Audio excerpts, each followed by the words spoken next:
Bonjour, c'est Uriel. Et avec Anatole, on va vous proposer quelques exercices sur la géométrie dans l'espace et j'espère que ça vous plaira. Voici l'exercice 1. Soit A, un point de coordonnées 3, 2, moins 1, B, un point de coordonnées moins 4, 2, 0, et C, un point de coordonnées moins 5, moins 3 et 4. Pour le petit a, il faudra prouver qu'il existe un plan pi qui passe par les points A, B et C.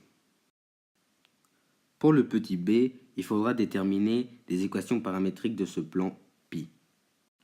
Et finalement, le petit c, les points D de coordonnées 4, moins 2, 3 et E de coordonnées moins 3, 7, moins 4 sont-ils sur le plan pi?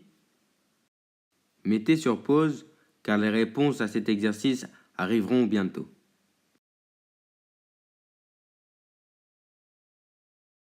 Voici donc les réponses pour l'exercice 1. Pour le petit a, pour qu'un seul plan passe par les points A, B et C, il faut que ces trois points-là ne soient pas alignés. A, B et C ne sont pas alignés si et seulement si les vecteurs AB, AC ne sont pas collinaires. On calcule les composantes du vecteur AB qui sont égales à moins 7, 0, 1 et les composantes du vecteur AC qui sont égales à moins 8, moins 5, 5.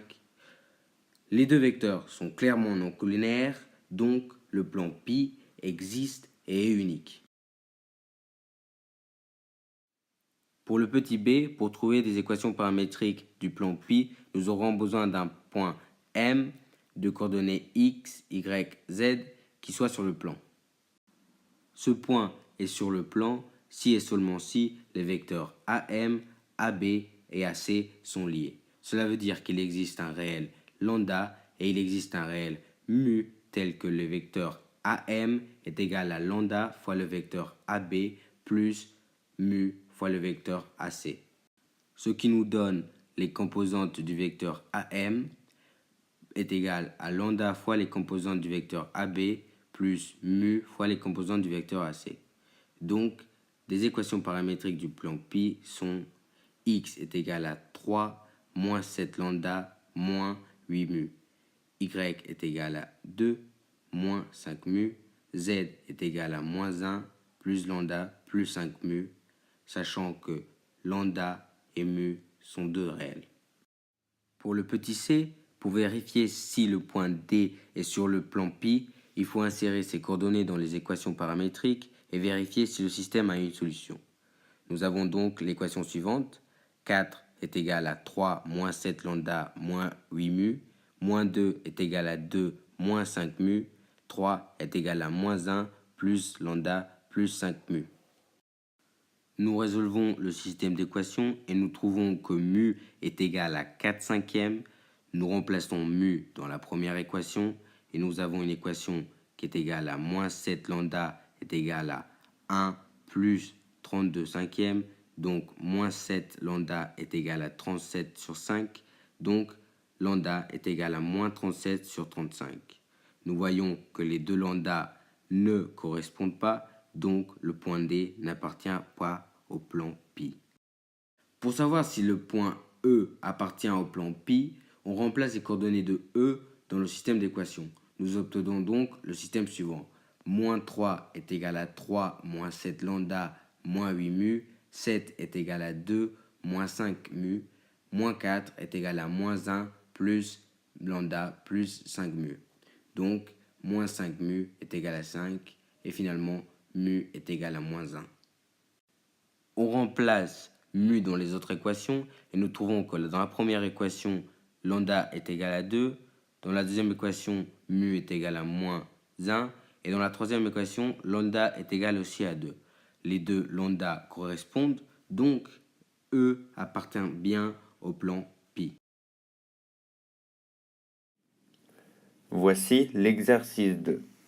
Soit P de coordonnées moins 13, 8, 2, S de coordonnées 1, moins 6, 10 et G de coordonnées 5, moins 8, 9, 3 points.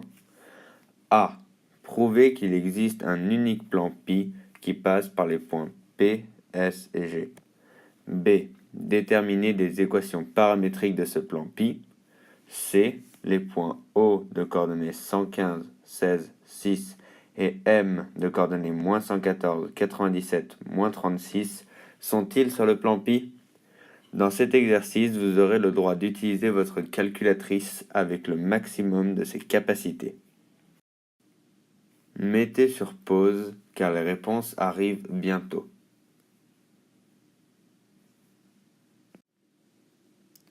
Voici les réponses de l'exercice 2. Petit a. Pour qu'un seul plan passe par P, S et G, il faut que P, S et G ne soient pas alignés. P, S et G ne sont pas alignés si et seulement si les vecteurs PS et PG ne sont pas collinaires. Voici les coordonnées du vecteur PS et les coordonnées du vecteur PG. PS et PG sont clairement non collinaires, donc le plan pi existe et est unique.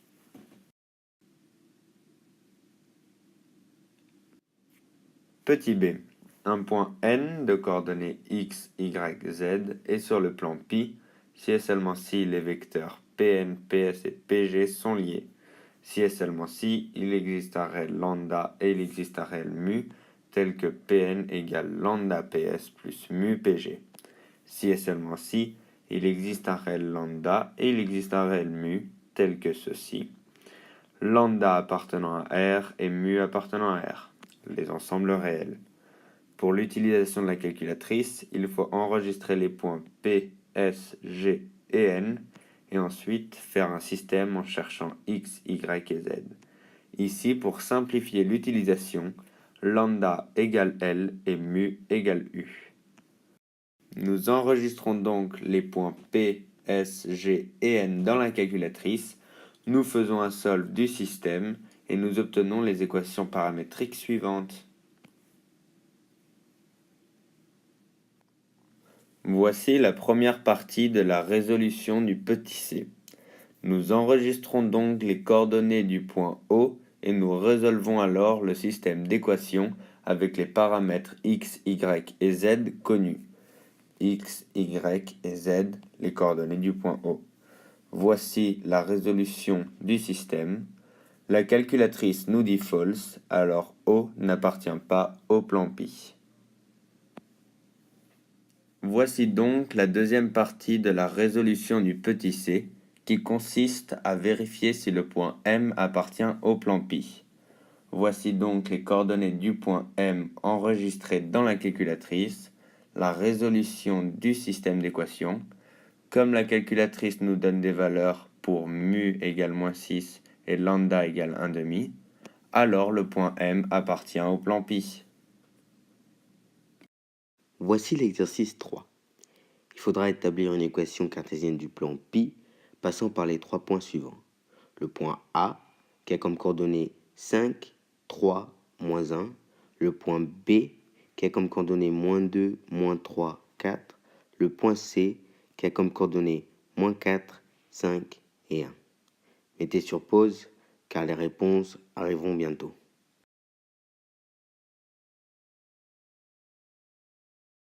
Voici les réponses. Pour trouver une équation cartésienne du plan pi, nous devons tout d'abord calculer les vecteurs AB et AC. Après un rapide calcul, nous trouvons que les composantes du vecteur AB sont égales à moins 7, moins 6, 5, et les composantes du vecteur AC sont égales à moins 9, 2, 2. On voit clairement que les vecteurs sont non collinaires, donc le plan pi existe et est unique. Finalement, nous pouvons dire que le plan pi est entièrement déterminé par le point A, le vecteur AB et le vecteur AC. Soit M, un point de coordonnées x, y, z, appartient à pi si et seulement si les vecteurs AM, AB et AC sont coplanaires. Si et seulement si le déterminant de AM, AB et AC est égal à 0.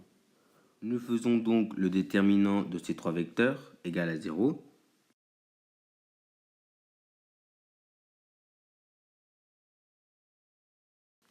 Après calcul, nous obtenons une équation qui est égale à moins 22x, moins 31y, moins 108z, plus 135 égale à 0. Nous multiplions le tout par moins 1, ce qui nous donne une équation cartésienne du plan pi égale à 22x plus 31y plus 68z moins 135 égale à 0. Voici donc une vérification à la calculatrice. Voici l'exercice 4. Établir une équation cartésienne du plan pi passant par 3 points. A de coordonnées 7, moins 3, 4. B de coordonnées 10, 2, moins 5. Et C de coordonnées moins 8, 2 et 1. Dans cet exercice, vous aurez le droit d'utiliser votre calculatrice avec le maximum de ses capacités. Mettez sur pause car les réponses arrivent très vite.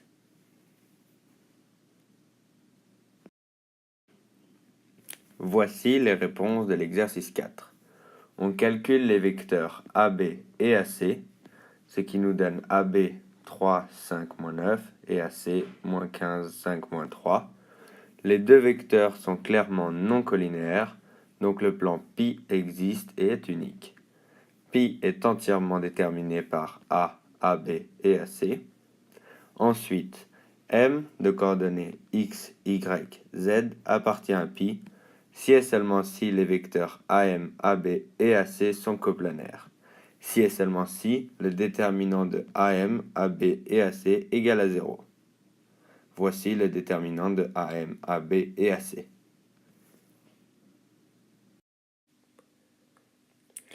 À la calculatrice, nous créerons une matrice qui comportera les données du déterminant. Nous l'appellerons A. Ensuite, nous effectuerons le déterminant de A. Et nous obtenons donc une des équations cartésiennes du plan pi. Attention, il ne faut pas oublier de dire que c'est égal à 0. Voilà, c'était des exercices dans la géométrie dans l'espace. Merci d'avoir visionné cette vidéo, j'espère qu'elle vous aura plu. Travaillez bien et bonne continuation.